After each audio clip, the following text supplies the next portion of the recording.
Shalom, shalom bien-aimés, nous bénissons le Seigneur pour cette grâce qu'il nous a accordée de partager ces moments de la parole. Et ces derniers temps, vous vous souvenez que nous sommes en train de nous rappeler un certain nombre de points bibliques. Et aussi particulièrement, nous sommes en train de nous rappeler certains textes bibliques pour voir clairement ce que la Sainte Doctrine nous dit, nous demande de faire.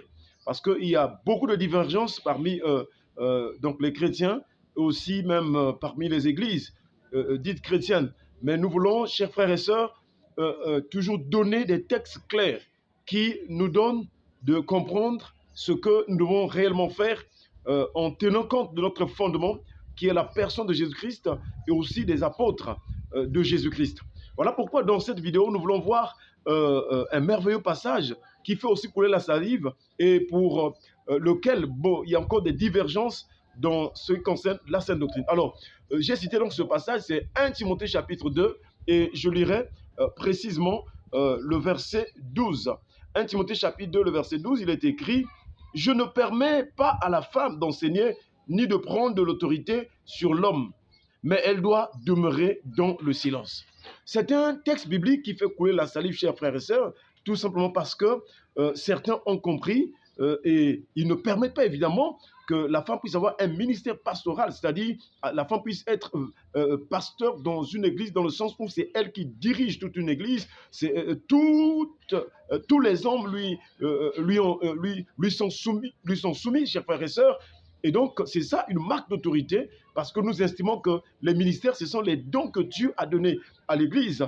Et donc, lorsque le Seigneur donne ses ministères, eh bien, il y a de l'époque du Seigneur, de l'époque des apôtres, il n'y avait que des hommes qui pouvaient exercer dans un ministère donné. Chers frères et sœurs, les dons, Dieu les donne à tous, mais le ministère, Dieu le donne parce que c'est une marque d'autorité, il le donne aux hommes. Chers frères et sœurs, et donc sur ce passage, excusez-moi, de 1 Timothée chapitre 2, le verset 12, d'aucuns disent que non, l'apôtre Pierre et Paul, ils parlaient en tenant compte des cultures, ils parlaient en tenant compte de son époque. Donc, certains pensent qu'aujourd'hui, on peut permettre à la femme d'enseigner aux hommes et prendre l'autorité sur les hommes, c'est-à-dire une femme qui est consacrée comme pasteur dans une église. Je ne viens pas pour vous condamner, je ne viens pas pour peut-être faire des débats, mais nous voulons voir un autre texte biblique. Parce que si du moins nous avons contesté ce que Paul a dit, combien même Paul était inspiré, tout ce qui sortait de Paul pour la plupart, nous disons que venait de Dieu parce que Paul a reçu la révélation, a vu la révélation du Fils de Dieu. Alors, est-ce qu'il y a un autre texte biblique qui parle de la même manière que Paul? Est-ce qu'il y a un autre texte biblique qui est confirmé ce que Paul avait dit? Alors, nous pouvons aller dans Apocalypse. Vous vous souvenez que dans l'Apocalypse, c'est l'apôtre Jean qui a reçu la vision. Et lorsqu'il a entendu la voix, il cherchait à se retourner pour voir quelle était cette voix qui parlait comme le son d'une trompette, n'est-ce pas, le son d'une trompette. Et lorsqu'il s'est retourné, alors il a vu un mystère. Il y avait le Fils de l'homme qui était au milieu des 7 chandeliers et il avait dans sa main droite les 7 étoiles. Chers frères et sœurs, assurément, lorsque Jean, l'apôtre, donne les détails, nous voyons que c'est le Fils de l'homme. Donc Jésus-Christ, déjà glorifié, je dirais encore Jésus-Christ, déjà après la résurrection, il est allé au ciel et donc il a apparu. Il a apparu à Jean, chers frères et sœurs. Et donc nous voyons les textes ou les paroles, les paroles que recevait Jean venaient de la personne du Seigneur Jésus. Et à chaque texte, à la fin, on veut dire que celui qui a les oreilles entende ce que l'Esprit dit aux églises. Nous sommes, chers frères et sœurs, dans Apocalypse chapitre 2. Et nous allons lire le verset 20. On peut commencer au verset 18 pour comprendre ce qui est dit et à quelle église cette parole est destinée. Il est écrit à partir du verset 18, « Écrit à l'ange de l'église de Thyatire. Voici ce que dit le Fils de Dieu. » C'est donc Jésus qui parle. « Voici ce que dit le Fils de Dieu, celui qui a les yeux comme une flamme de feu et dont les pieds sont semblables à des reins ardents. » C'est la même vision que l'apôtre Jean, n'est-ce pas, a eu dans Apocalypse chapitre 1. La vision du Fils de l'homme.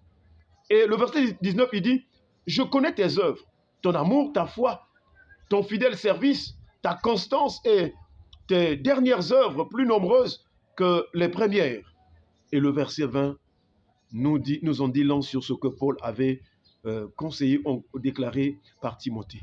Le verset 20 dit ceci, chers frères et sœurs, « Mais ce que j'ai contre toi, c'est que tu laisses la femme Jézabel, qui se dit prophétesse, enseigner et séduire mes serviteurs pour qu'ils se livrent à la débauche et qu'ils mangent des viandes sacrifiées aux idoles.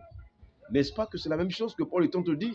Ce que Jésus a contre nous, c'est que nous laissons la femme Jézabel enseigner les serviteurs. Les serviteurs de Dieu ici, ce sont les hommes. Enseigner ici, c'est prendre l'autorité. Enseigner ici, c'est donner des instructions, donner des ordres. Parce que quand la personne prêche ou enseigne, la personne aussi donne des commandements, des ordonnances du Seigneur. Et donc, ce que Jésus a contre nous, c'est que nous laissons la femme Jézabel. Et il s'agit donc du ministère donc, de la femme. Chers frères et sœurs, quoi que vous murmurez, quoi que vous fassiez n'importe quoi, nous vous apportons la sainte doctrine. Sachez qu'aujourd'hui, beaucoup se réjouissent, beaucoup sont en train de rire, beaucoup sont de la joie, mais au jour du jugement, que diras-tu au Seigneur? Là, c'est le Seigneur qui interdit. Il dit, ce que j'ai contre toi, c'est que tu laisses la femme Jézabel vraiment enseigner. Et la femme Jézabel se dit prophétesse. Voilà le désordre qui est rentré dans les églises aujourd'hui. Les pasteurs dans les anciens temps tombaient quand même, où il y avait des péchés, mais pas comme aujourd'hui. Pourquoi aujourd'hui il y a tellement de scandales pour les serviteurs de Dieu? Pourquoi, chers frères et sœurs? Mais c'est parce que Jézabel est en train d'enseigner. Et l'enseignement de Jézabel cache derrière lui la débauche, l'endurcissement de cœur. Les gens ne se reprennent plus. Les gens sont dans la débauche. Et toutes sortes de péchés, des perversions dans l'église. Chers frères et sœurs, n'oublie jamais qu'au jour du jugement, les œuvres de chacun seront mises à nu. Au jour du jugement, c'est là où tu sauras si réellement tu avais raison de continuer avec le ministère de la femme ou encore tu devrais laisser cela. Mais nous acceptons que la femme peut travailler en équipe, peut travailler dans une commission. Chers frères et sœurs, nous ne pouvons pas vraiment faire des débats là-dessus. Mais lis toi-même Apocalypse. Le Seigneur dit, mais ce que j'ai contre toi, c'est que tu laisses la femme Jézabel enseigner mes serviteurs, prendre l'autorité sur mes serviteurs. Et cette femme se dit prophétesse. Voyez-vous comment l'esprit de fausse prophétie est rentré dans l'église et ça crée des scandales. Et aujourd'hui, il est même difficile de faire la différence entre un véritable chrétien et un païen. Parce que, évidemment, la femme Jézabel a fait rentrer le paganisme. Tout simplement aussi pourquoi? Parce que Jézabel, l'Ancien Testament, avait fait aussi la même chose. Elle avait séduit les prophètes. Elle avait séduit les serviteurs de Dieu. Chers frères et sœurs, nous devons voir l'esprit qui a conduit Élie pour ramener le cœur au Père, pour se repentir. Chers frères et sœurs, je t'en supplie, les temps sont finis. Les temps sont finis. Pense seulement à cette parole que le Seigneur a dite et pose-toi la question. Au jour du jugement, que diras-tu au Seigneur? Vas-tu le corriger? Vas-tu lui dire que Seigneur, non, ce que tu avais dit, je pense que... Ah, chers frères et sœurs, nous vous apportons la parole par amour. Et aussi parce que comme l'amour de Christ précède Paul, nous aussi nous avons cet amour-là afin que nous ne puissions pas périr.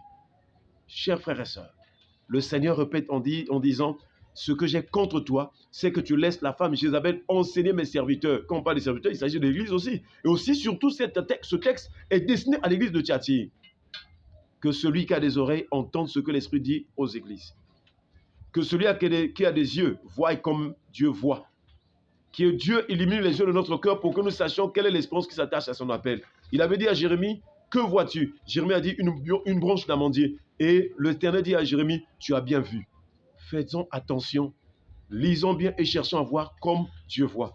Voyons avec vraiment par le Saint-Esprit les choses de Dieu afin que nous comprenions la pensée du Seigneur. Que Dieu vous bénisse. Shalom, shalom. Alors, chacun est libre de faire son choix, mais sachez qu'au jour du jugement, les uns seront peut-être dans la joie pour ceux qui ne vont pas vivre la seconde mort, mais ceux qui vont aller dans la seconde mort pour le simple fait qu'ils sont entêtés de faire le contraire de ce que Dieu a dit, alors, chers frères et sœurs, ils seront dans un endroit de tourment, là où il y a des pleurs et des grincements de dents, malheureusement.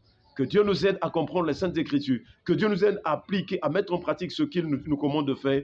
Il a dit aux disciples, pourquoi m'appelez-vous Seigneur, Seigneur, et ne faites-vous pas ce que je vous commande, ce que je vous dis. Que Dieu vous bénisse. Si jamais vous avez compris, saisissez la pensée du Seigneur et aussi comprendre ce texte. Là, il ne s'agit plus de problème de culture. C'est l'Esprit qui est en train de dire aux églises, vous avez laissé la femme Jézabel enseigner mes serviteurs. Que Dieu nous sauve, que Dieu nous délivre, que Dieu nous pardonne aussi. Amen. Soyez bénis. Amen. Shalom, shalom, shalom.